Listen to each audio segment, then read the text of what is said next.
Поэтому сумасшествие, это, в принципе, опять-таки, в свое время мне приходилось видеть, в Советском Союзе еще издавался сборник рисунков, картин шизофреников.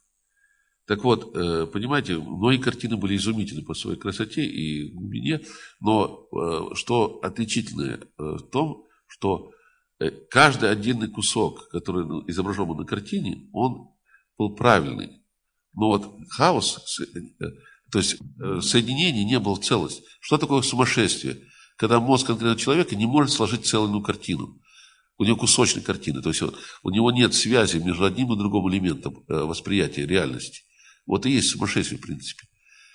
Это и есть действительно нарушение. Но по отдельным кусочкам, если взять, по крайней мере, картины художников, которые шизофреники были, вот просмотреть каждый кусочек картины соответствует действительности.